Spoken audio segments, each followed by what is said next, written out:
Yo nací en el Paraguay, tierra de los guaraníes, donde tejen ñandutíes y yuquiba cuñataí.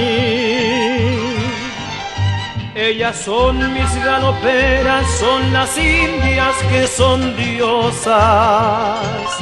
En sus trenzas llevan rosas y tepoica y punandí. Paraguay, tierra bendita de leyendas y tradiciones, donde nacen las canciones guaraní que el dupirá.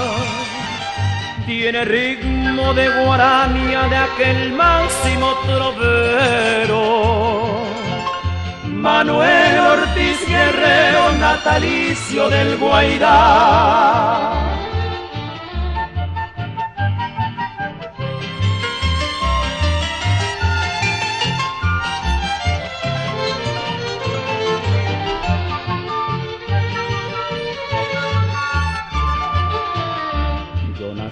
Para cantar a mi tierra paraguaya y al orgullo de mi raza, Humaitá y Cerro Corá. Paraguay tiene su historia que asombró al mundo entero.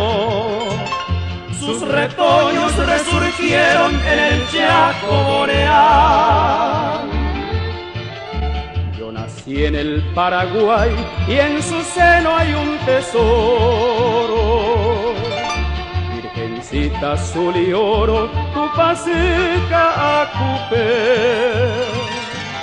Tiene dos lagos divinos, Pacaraí es un paisaje. Y entre su denso boscaje, Ipoao, Mimipaité.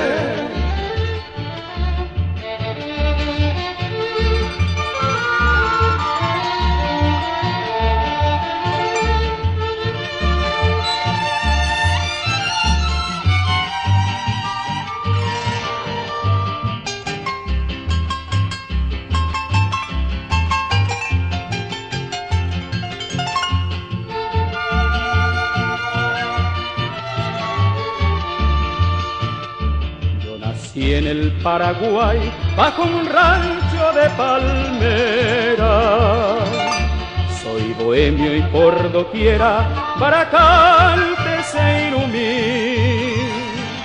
Cantaré eternamente porque soy un pregonero y cerrar mis ojos quiero en mi tierra guaraní.